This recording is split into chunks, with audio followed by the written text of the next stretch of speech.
Hey guys, Team Let's Not Panic here. We wanted to make a video showing our ARB awning and room earlier in our trip, but...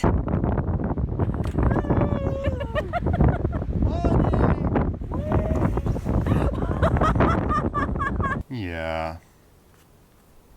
But luckily, we passed through Auburn, Washington on our way down the West Coast, so we were able to stop at the ARB offices and get it all fixed up. In person. Pretty cool. I know, it was great.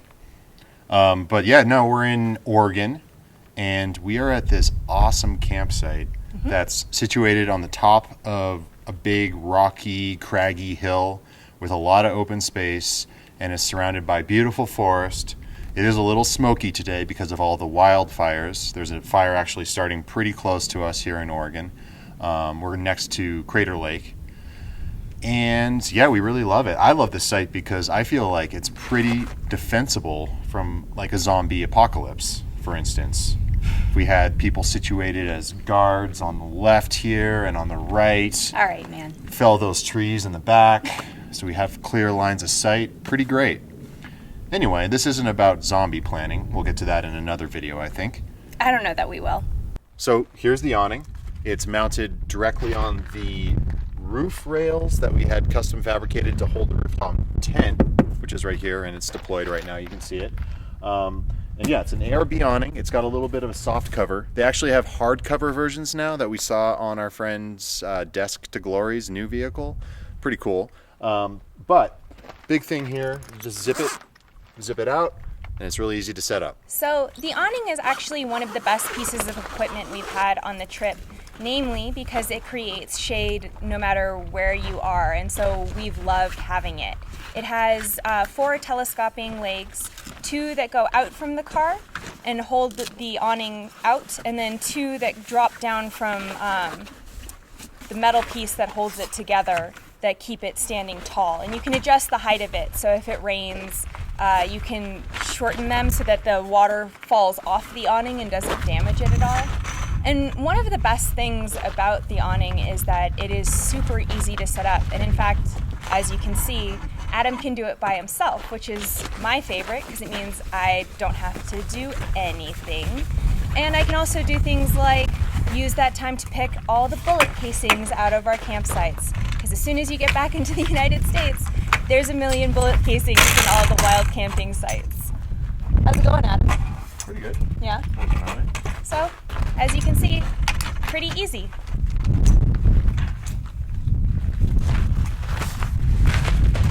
Right now I'm just getting the horizontal bars extended so that it holds itself in place a little bit. And then once you do that, it's hands-free. And you can position the legs a little better.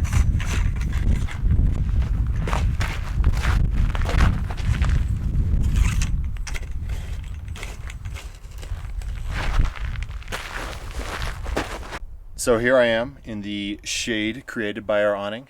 It's not exactly under the awning because the sun's slanted, of course. This is how light works.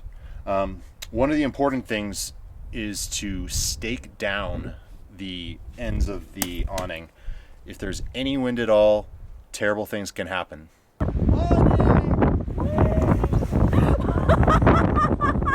So the way you would stake is just really simple, right?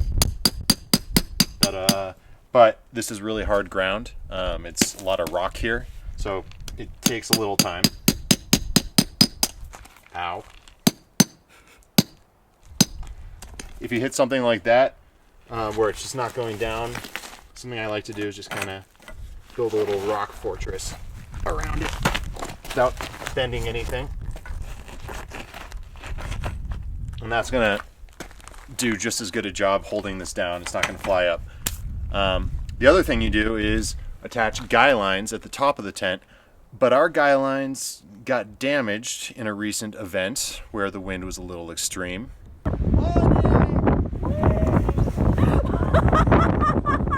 But what's really nice is that with ARB awnings, all of this stuff is replaceable. So when we had a little bit of wind damage, we were able to get these legs replaced and the cross legs replaced for $11 each. And so all the stuff that you damage on these things, easy to replace. pretty cool. So this is the room. If you listen to the Let's Not Panic podcast, you've probably heard us refer to this a lot. We use it when it's really, really hot out and we want somewhere indoors to like hang out, or it's super duper buggy, or if it's really, really cold, it can help hold heat in a little bit. Whenever, or raining, whenever we need like just a little bit of indoor space, this is what we use.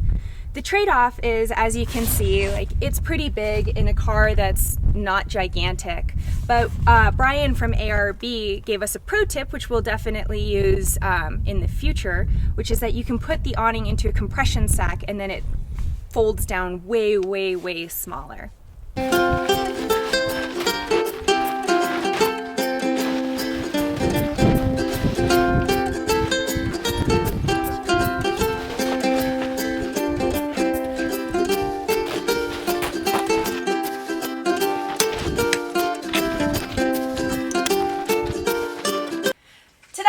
So now we have indoor space, and it's pretty adjustable. Like if it's hot, you can roll up the windows. What's going on in here? Or if it's cold, you can roll them down, or if you just want privacy from your partner, you can close it off. Just close it off. Just close it right off.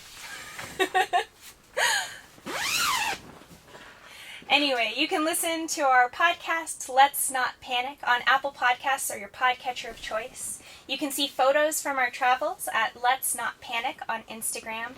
And you can support us making more videos on patreon.com/Let's Not Panic.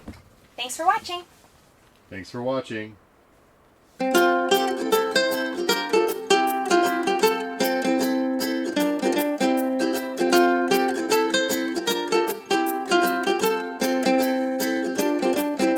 So in the course of making this video, which did not take us long, in between shots I was able to pick all these bullet casings off the ground, and I can actually see more right now from where I'm standing. Anyway, our point is, these wild camping spots are amazing and beautiful, and we would love your help keeping them clean.